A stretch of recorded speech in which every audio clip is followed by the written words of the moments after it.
Bismillahirrahmanirrahim. Alhamdulillah wahdah. Wassalatu wassalamu ala man la nabiyya ba'dah. Amma ba'd. A'udhu billahi minash shaitanir rajeem. Bismillahir rahmanir rahim. Subhanalladhi asra bi'abdihi laylan min al-masjid al-haram ila al-masjid al-aqsa alladhi barakna hawlahu linuriyahu min ayatina. Sadaqallahu al-azim. Rabbi shrah li sadri wa yassir li amri wahlul 'uqdatan min lisani yafqahu qawli. سبحانك لا علم لنا إلا ما علمتنا إنك أنت العليم الحكيم اللهم انفعنا بما علمتنا وعلمنا ما ينفعنا إن الله وملائكته يصلون على النبي يا أيها الذين آمنوا صلوا عليه وسلموا تسليما اللهم صل وسلم على عبدك ورسولك سيدنا محمد وعلى أصحاب سيدنا محمد وبارك وسلم. Respected elders, brothers and sisters, Assalamu'alaikum Warahmatullahi Wabarakatuh. Before I begin, I just have one disclaimer that I've never been to Masjid Al-Aqsa and pray that Allah takes me one day, it takes all of us one day. But inshallah I'll try my best to shed some light, especially regarding the places, etc. One is knowing the virtues, and that comes from the hadith and stuff, or from a personal perspective of what actually where the exact locations are. Inshallah I'll try my best to discuss with people who've been there, and so inshallah I'll try my best to pinpoint as best as my ability the accurate and exact locations of certain places. Secondly, today's program is not going to be as exciting as the other two that we have. The reason being is more about facts and figures, and it's not going to be many stories, etc. But inshallah, I'll try my best to keep it lively and keep it enjoyable for all, inshallah.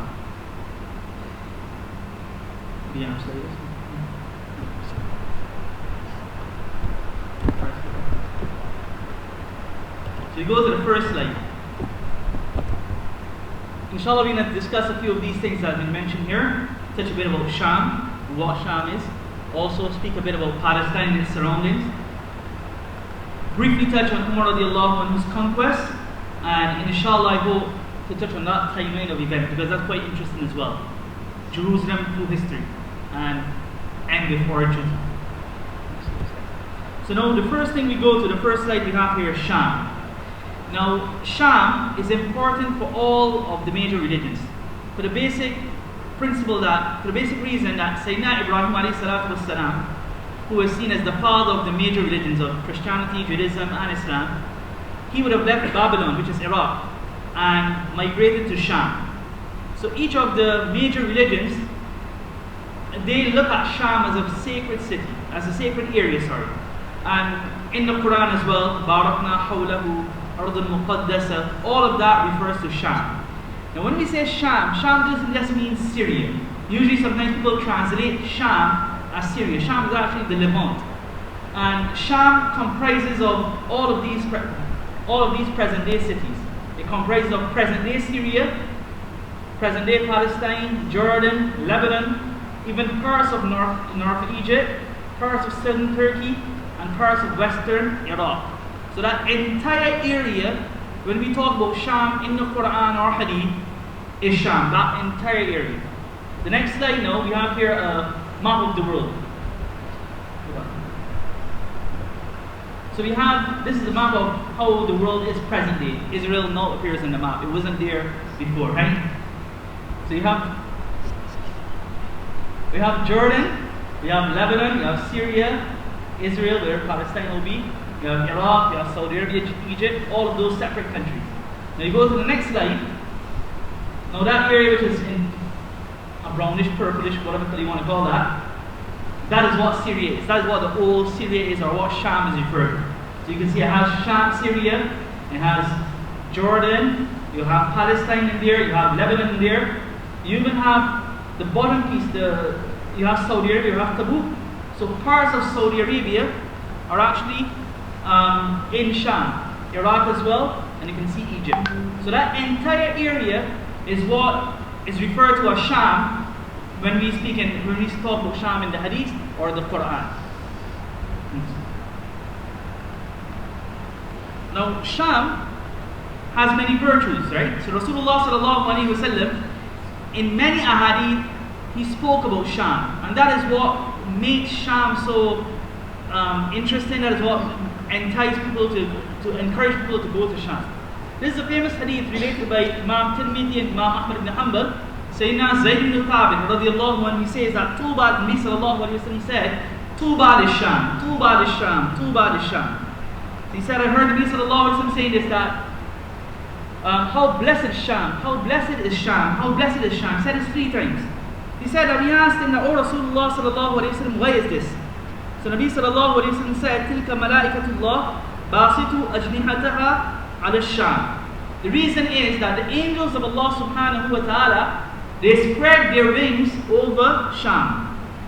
And Sayyidina Abdullah ibn Abbas radiallahu anhu used to add to this and he said that the Anbiya salatu wasalam, the prophets, they live therein, and there is not a single inch in Al-Quds, which is Jerusalem, where a prophet has not prayed or an angel has not stood.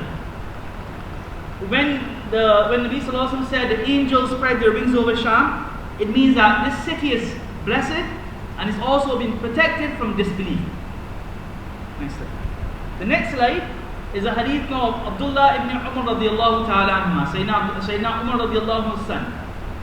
He says, Nabi sallallahu alayhi wa sallam made his dua, Allahumma barik lana fi Shamina wa barik lana fi Yamanina. That, O Allah, bless us in our Sham and bless us in our Yemen. Now, there must have been a Najdi there. Now, Najd is a place, it says that it's the highland region beyond Hijaz towards Iraq. That area is called Najd.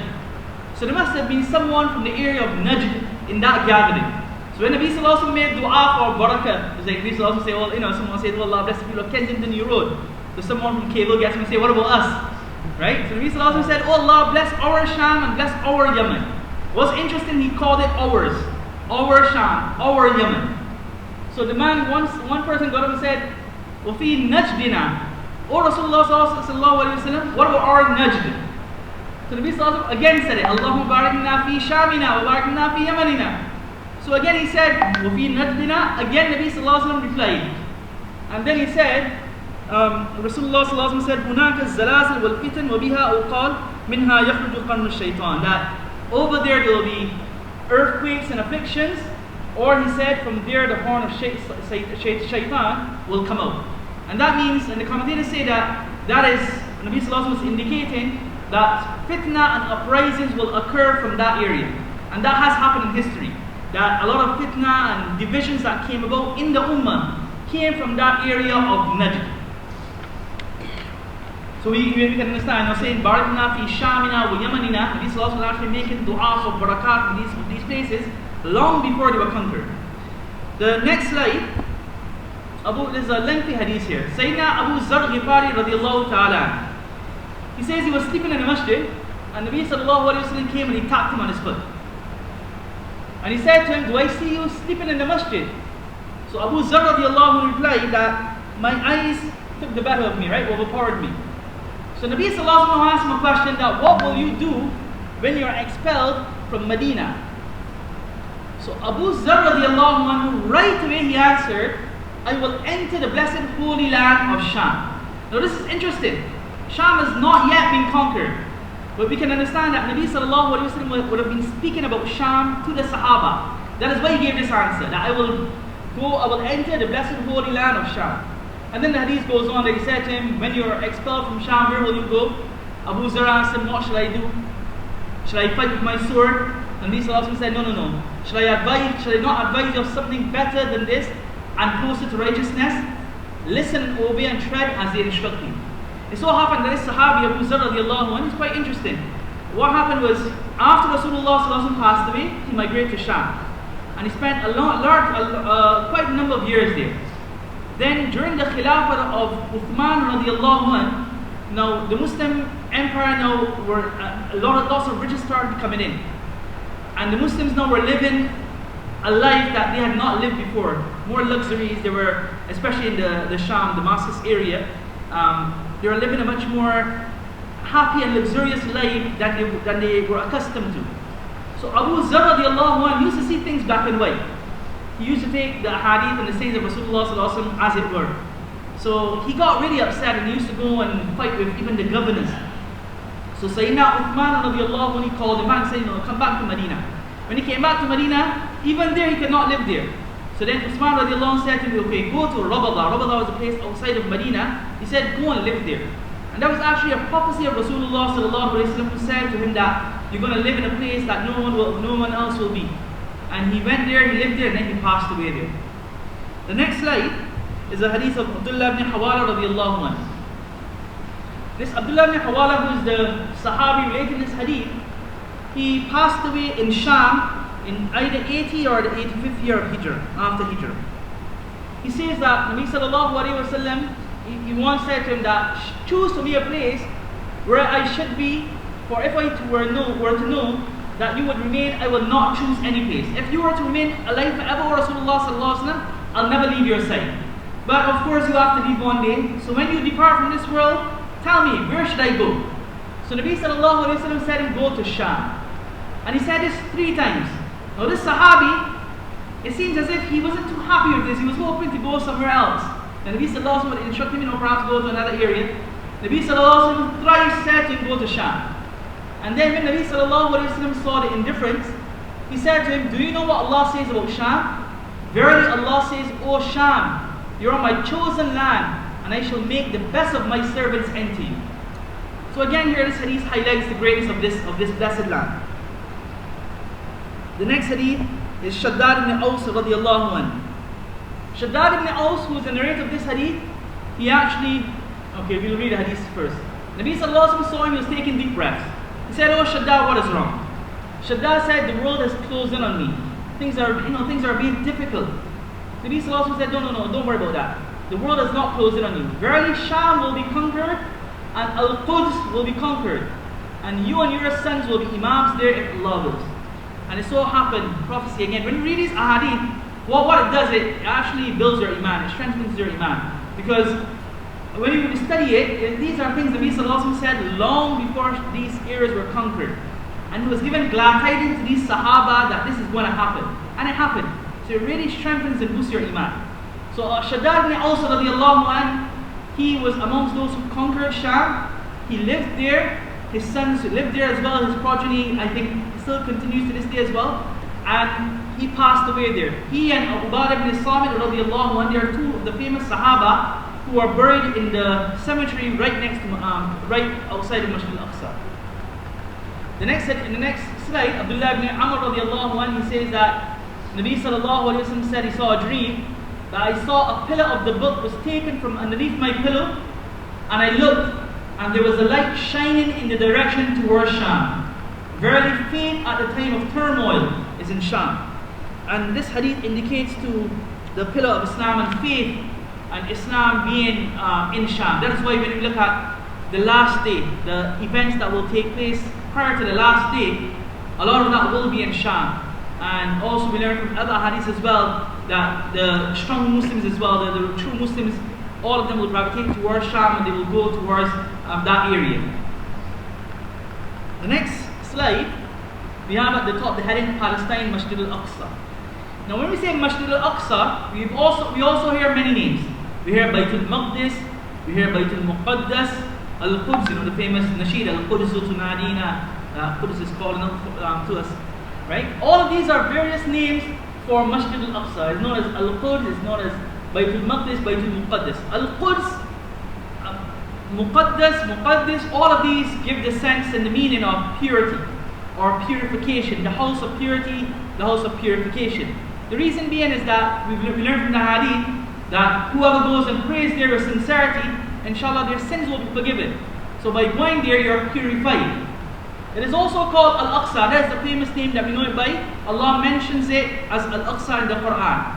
Al-Aqsa means the furthest. That's why if you look at the translation of the Quran, you'll find some of the translators in English, they don't say Al-Aqsa, they say the furthest mosque. They literally translate it. So it's the furthest mosque because from Makkah, compared to the other mosques in the area, Masjid al-Quba, Masjid al-Nabawi sallallahu alayhi wa sallam, this is the furthest mosque. Now Masjid al-Aqsa, as I have here written, is not only the Qibli mosque or the Dome of the Rock. It is in fact the whole region, as we'll come and see in the next slide. So in the next slide, We have a picture here. That entire region that has been highlighted in orange, everything within that is called Al-Aqsa. Everything within that. Sometimes people call it the Haram of Aqsa as well, which is correct. So just as how when we go to Masjid al-Haram, we don't only say the Kaaba or that area is Masjid al-Haram. The entire area is called as Al-Masjid al-Haram or the sacred mosque in Makkah. So similarly, this entire area that's within that orange border is called Masjid al-Aqsa. Now sometimes people argue if they see the Dome of the Rock, they say, oh, why are you putting that as the Dome of the Rock? That's not Masjid al-Aqsa. Well, it is the Dome of the Rock, that is the correct name, but there's nothing wrong calling it Masjid al-Aqsa as well. So in reality, the entire area is Masjid al-Aqsa. Now at the front, we have what is called the Qibli Masjid or the Qibli Mosque. Behind that, you can see the Dome of the Rock. On the left hand side, you see something called Masjid al-Buraq. Now the Qibli Masjid is usually what we refer to as Masjid al-Aqsa, right? Usually the pictures have that. That is called the Qibli Mosque. The reason it's called the Qibli Masjid is that when Sayyidina Umar radiallahu anhu came and he conquered Jerusalem, when he came now and he was taken, Sophronius brought him now to the Haram, right, the Masjid al-Aqsa area, and he had to choose a place to pray. So Ka'b Ahbar was with him. Ka'b Ahbar, Rahmatullahi, was with him. Now, Ka'b Ahbar, I think we also discussed him briefly in the last session. Ka'b Ahbar was one of those who were well versed in the scriptures of the past, right, the previous scriptures, Jewish scriptures especially. So Ka'b Ahbar, so first what they did, they cleaned the Dome of the Rock. The Dome of the Rock was covered in a lot of debris and garbage and all of these things. So they cleaned that. The time for Salah came, so Umar said, where should we pray? So Ka'b Ahbar said, pray behind the Dome of the Rock. In that way, what will happen? You incorporate the Qibla of Moses, the Qibla of Musa alayhi salam, and the Qibla of Muhammad, which will be the Kaaba. So you will face towards both. So Umar radiallahu anhu refused. He said, no, we're not going to do that. We're not going to do that. And he said, let's pray towards the furthest, as close as possible as we can get to the Qibla, which is the furthest part of the Haram. So that is why it's called the Qibli Masjid, because that part is now in the most closest to the Kaaba from the precinct of the Haram. And it is directly in line with the Haram, the Kaaba, and that is why it's called the Qibli Masjid. So nowadays even, you will go and you will stand there and you will pray from there. What I've been told is that the other little masjids, they're not open for Salah. They're more or less monuments that people will go and visit. So what happens is that you go and you pray, you start your Salah in the Qibli Masjid, and then you will extend as far back as you have to. The present structure of the Qibli Masjid was built in 1034 Christian era. So 1034 of the Christian era, this present structure was built. You can see Masjid al-Buraq. Now Masjid al-Buraq is a small structure that they've built, and that rests on what is called the Wailing Wall, or the Western Wall. In Arabic is referred to as Al-Mabka. Al-Mabka means, Baka yabki means to cry. It's called Al-Mabka, the Wailing Wall. Jews don't like to hear that. Nowadays they call it the Western Wall. And that is why if you look at any literature that's come out after 1967, you won't find it being called the Wailing Wall, you'll find it being called the Western Wall. As Muslims we call it the Buraq Wall. The Buraq Wall because it is here that it's been said Rasulullah sallallahu alaihi wasallam on the night of Isra Mi'raj, he came and he tied the animal, the Buraq, on that wall. And where Masjid al-Buraq is, it has been said that that is the exact place where Rasulullah sallallahu alaihi wasallam has tied the animal. It's called Buraq.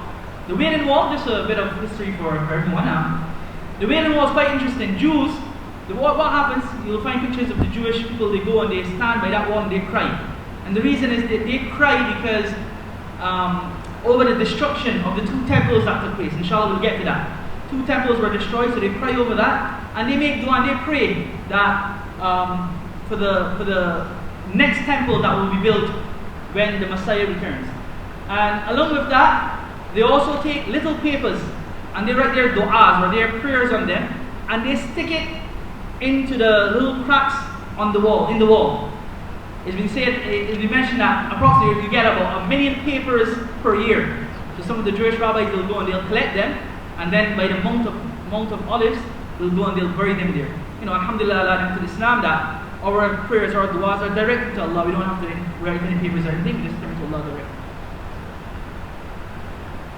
The next slide. Next slide. You can't really see it much, but there are one or two things here as well in this area.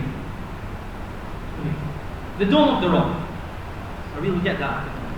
Another area here is the Golden Gate. The Golden Gate now, this area has been closed. It's been sealed since the 7th century. The reason being, it's been said that Sayyidina Isa, according to Jewish tradition and Christian traditions, it's been said that Sayyidina Isa والسلام, is going to come, and when he returns, he's going to enter through that gate. That is the Golden Gate. Sorry, that Christians believe that. You also have the Moroccan gate that is close to Masjid al-Buraq. That is the gate where it's been said Rasulullah sallallahu alaihi wasallam entered when he came for the Isra and Miraj. You have Musalla Marwani. Musalla Marwani is an underground area, vast underground area, under the paved courtyard. And it has been mentioned that Sayyidina Isa والسلام, was brought up in that area by Maryam والسلام, when he was a little child. On the outside, you have Babul Rahma Cemetery, where, as I said, Sayyidina Shaddad ibn Aus and Abu Shaddad ibn Aus is buried. Also, Ubad ibn Samit radiallahu ta'ala, among others, are buried in that mosque. You also have in one area a place where the throne of Sulaiman والسلام, it's been said that his throne was placed there and he passed away there. So that's also in one area. The throne of Sulaiman is presently a girls' school is run in that area. Then we have the Dome of the Rock and the Dome of the Chain. The Dome of the Chain is a miniature Dome of the Rock. Abdul Malik made it to show that is the exact center of the Aqsa area, where the Dome of the Chain is. The smaller, it looks similar to the Dome of the Rock, but it's a much more miniature version. So that is the exact center of Masjid al-Aqsa.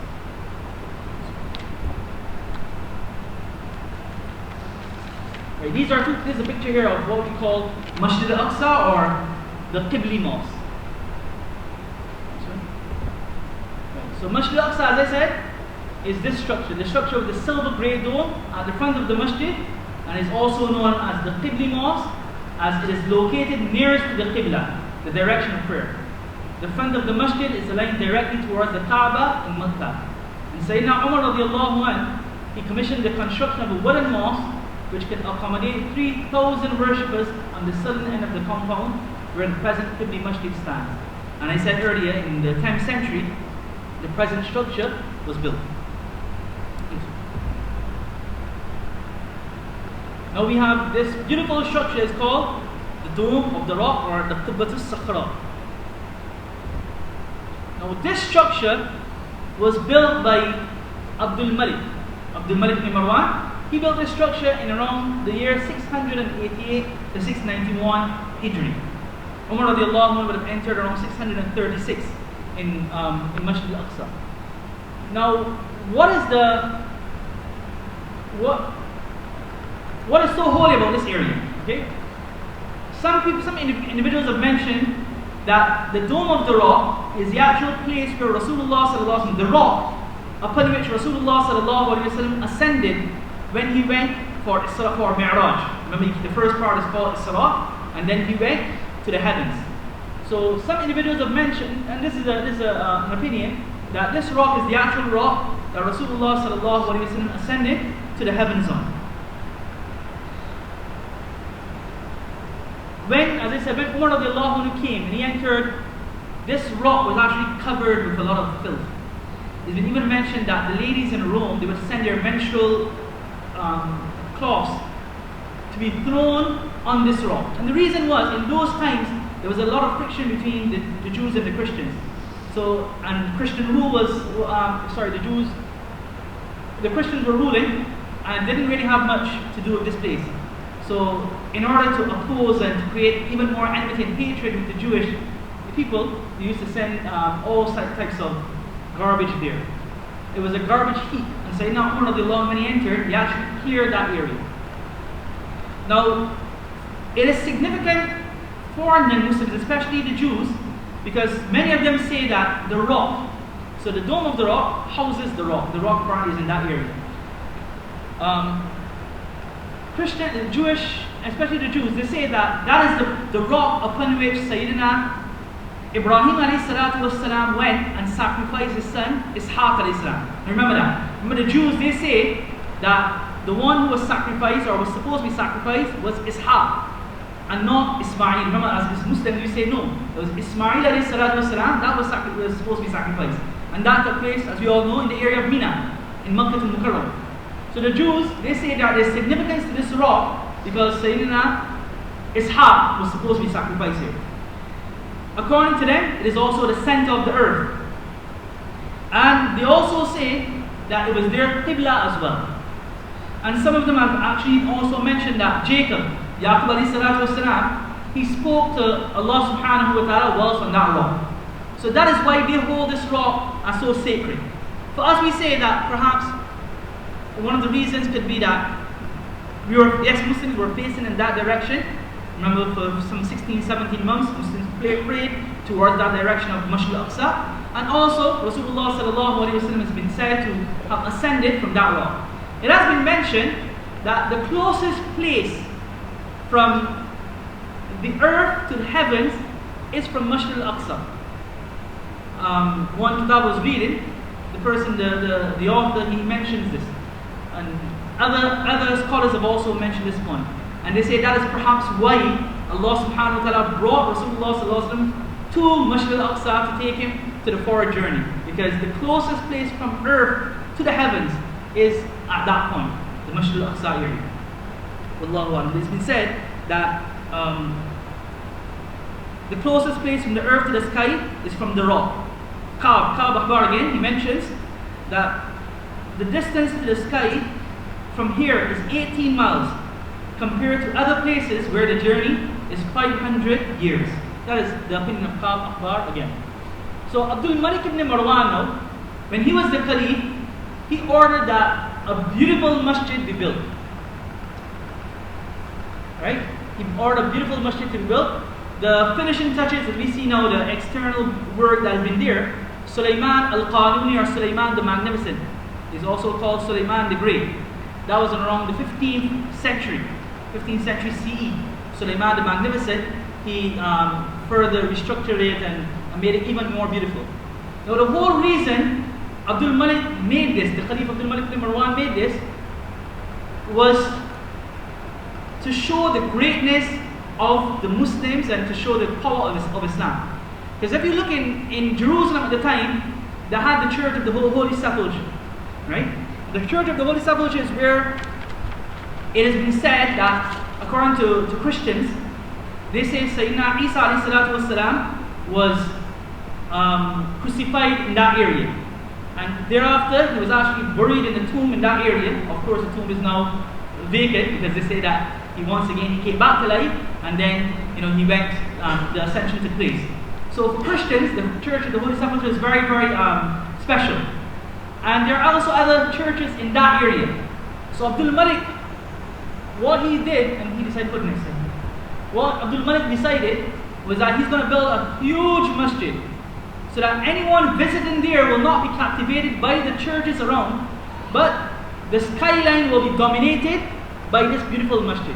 And hence he built the masjid, this huge dome that we know as the Qubbat al-Sakhra, or the Dome of the Rock. There's an interesting conversation between Al-Muqaddasi. Muqaddasi is a geographer, so he asked his uncle, why did Walid spend so much money, or Abdul Malik spend so much money on this? So then he explained what I said to you. We'll look at the last 5 lines. He says, and in a like manner, it's not evident that Abdul Malik, seeing the greatness of the Holy Sepulchre and its magnificence, was moved, lest it shall dazzle the mind of Muslims, and hence erected above the Dome of the Rock, which is now seen there. So his whole reason for building this but so that Muslims will understand, no, the most magnificent building in Jerusalem is the Masjid is the Qubbat al-Sakhra. For further information on what I've just said, you can have a bit more detail on this website, IslamicLandmarks.com, Palestine Masjid Al-Aqsa. There's quite some interesting information regarding these monuments. The next slide, we have now Masjid Al-Aqsa and its surroundings in the Quran. Allah subhanahu wa ta'ala, directly or indirectly, 70 times has referred to Sham and especially Palestine, because that area, when we talk about Jerusalem and Palestine, that area, that special area around Masjid Al-Aqsa. So approximately 70 times it has been mentioned in the Quran. For example, the first verse, وَنَجَّيْنَاهُ وَلُوطًا إِلَى الْأَرْضِ الَّتِي بَارَكْنَا فِيهَا لِلْعَالَمِينَ. Allah says we delivered Ibrahim alayhi salam and Lut alayhi salam to the land which we have blessed for the world. And that was when Ibrahim alayhi salam left Babylon and then he came to Iraq.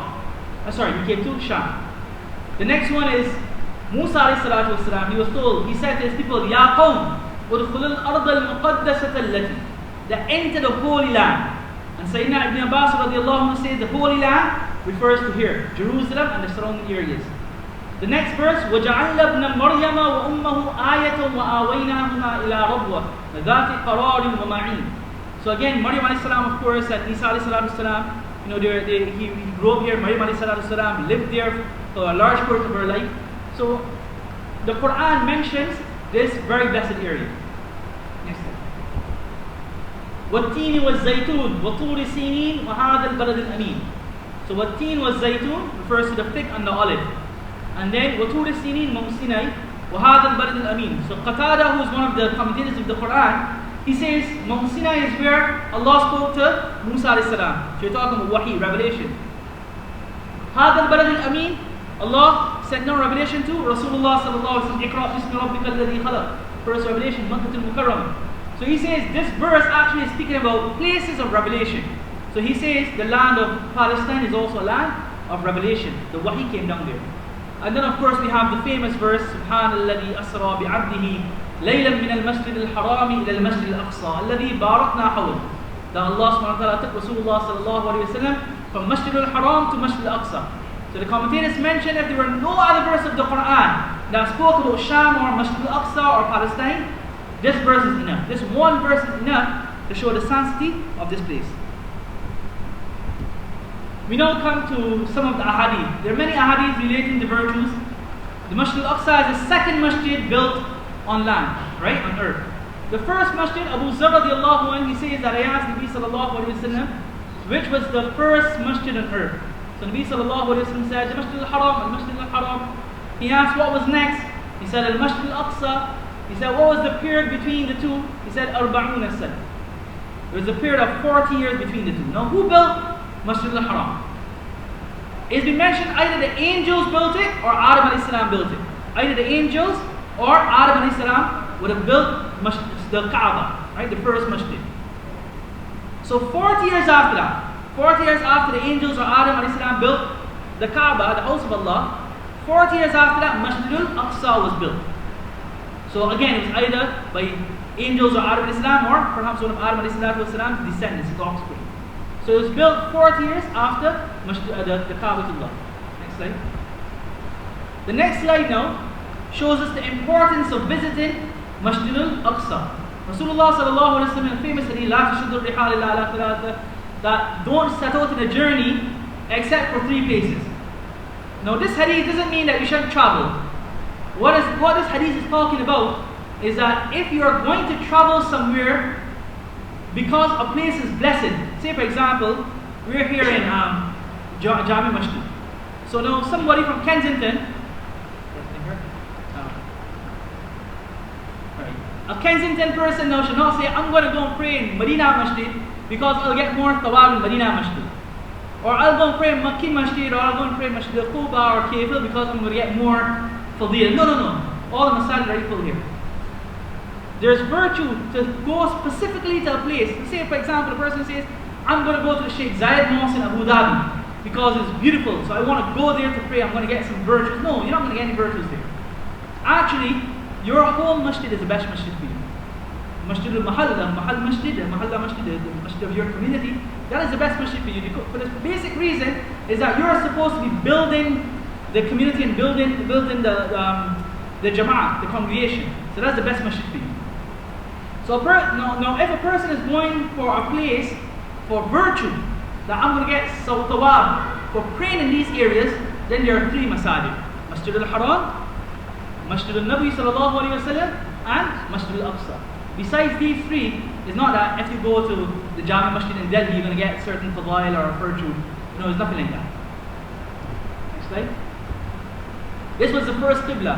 Rasulullah sallallahu alayhi wa sallam, for some 16 or 17 months, he prayed towards Masjid al-Aqsa. Then when he came to Medina, then after that, after 16 or 17 months, they prayed in Medina. 16 or 17 months in Medina, they prayed towards Masjid al-Aqsa.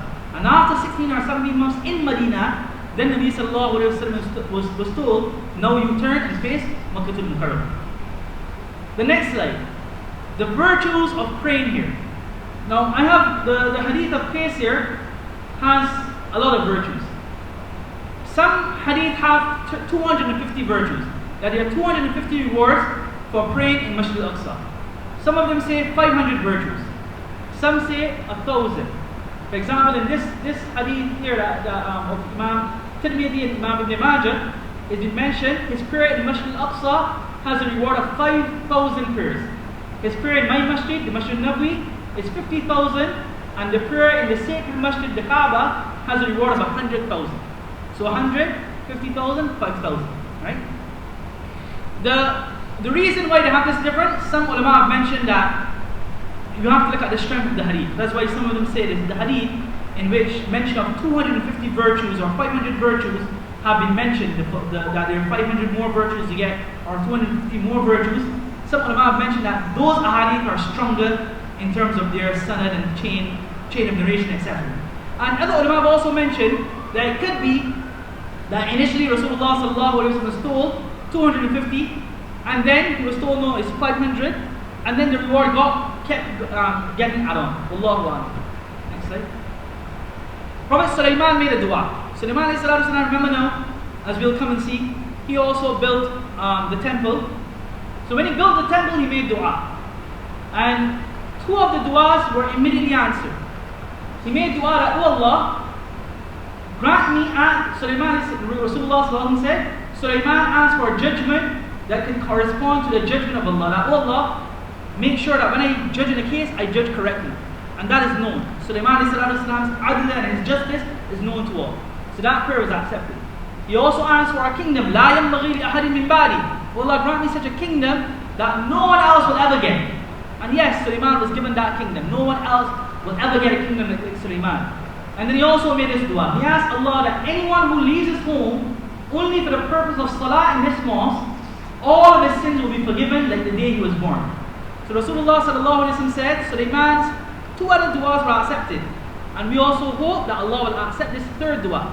That whoever goes and prays with ikhlas and sincerity in the masjid, all of his sins will be forgiven, and he'll come out just as like the day he was born. Next one. Donating to the Masjid al-Aqsa, I have a couple of ahadith there. Nabi sallallahu alayhi wa sallam said that if you can't go there, and you can't go and pray there, then send some oil to be used in the lamps.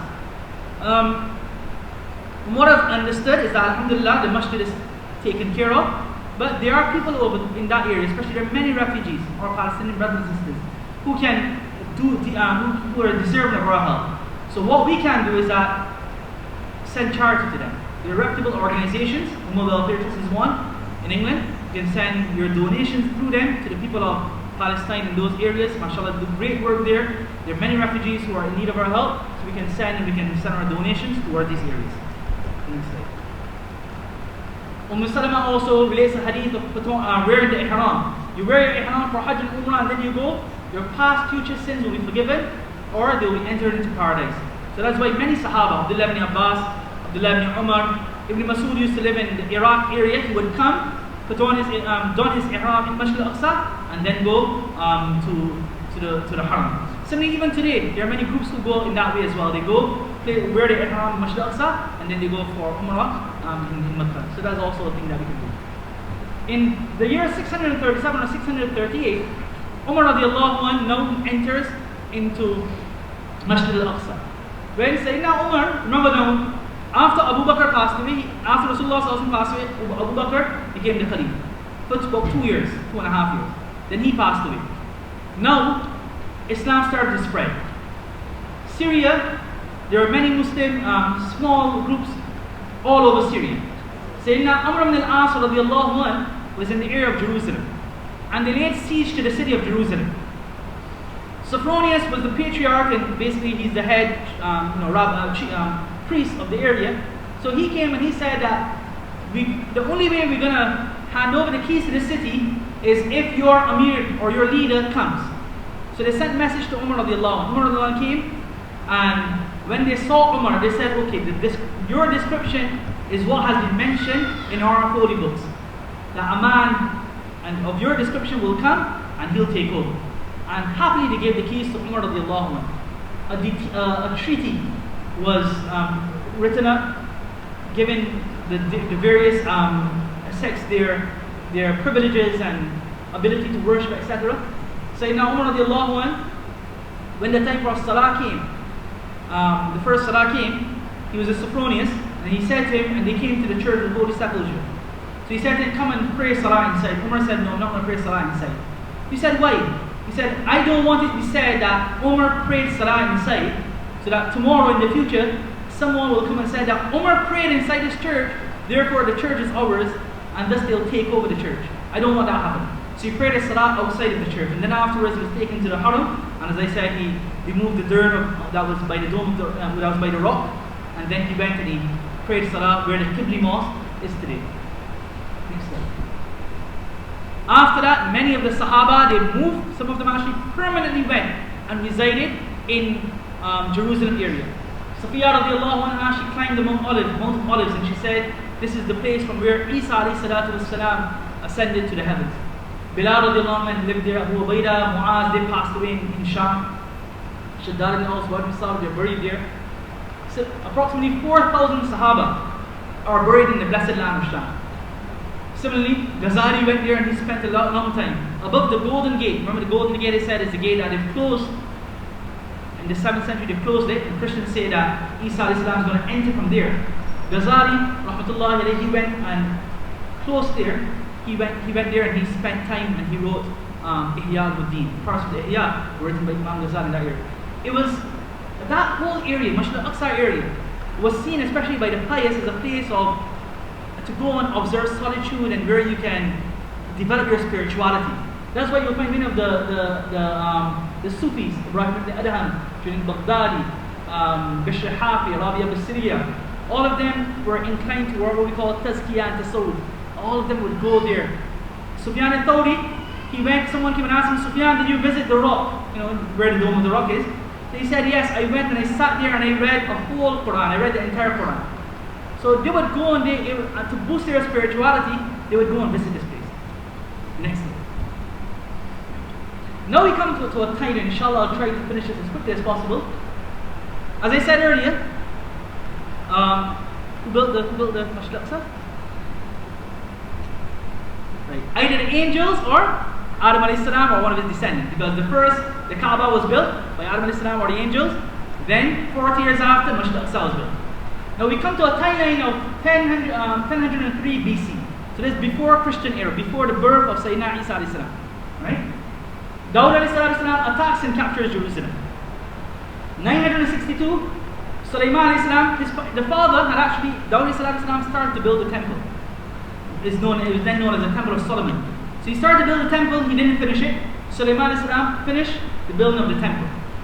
Now we have 586 before Isa alayhi salam, the Babylonian king, Nebuchadnezzar, he conquers Jerusalem. And the Quran in Surah Bani Israel refers to this. فَإِذَا جَاءَ وَعْدُ أُولَاهُمَا بَعَثْنَا عَلَيْكُمْ عِبَادًا لَنَا أُولِي بَأْسٍ شَدِيدٍ فَجَاسُوا خِلَالَ الدِّيَارِ. In that verse 2, mention is made that twice Jerusalem will be conquered. So the first was this. Nebuchadnezzar, he came and he totally destroyed that temple that was built, the temple of Solomon. It was totally destroyed. He exiled the people. Then we have in 537 BC, King Cyrus of the Persian Empire, he came and he allowed the Jews to return to their homeland. What is interesting is that the Persian Empire, they usually had a soft spot for the Jews, and they would allow them to come back to their place. The others didn't, however. They never used to allow them to come back.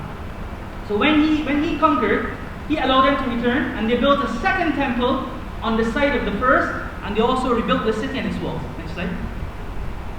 Then we have 332, before the birth of Isa Alexander the Macedonian, Alexander the Great, he conquers Jerusalem. And then in 63, before the birth of Isa the Roman general Pompey, he captures Jerusalem. And in 37 BC, King Herod is installed as a ruler. Now, King Herod is also Jewish, and what they did is that they allowed now the Jews to rule themselves. So it's like the Jews are ruling themselves, but still they have to answer to their rulers. And he restructures the second temple. Then we have Isa Alaihissalam's birth. Isa Alaihissalam, now the ascension takes place. And then in 70 CE, there's a Christian era now, Titus comes and he totally demolishes the second temple. From the first temple was demolished by who? Huh?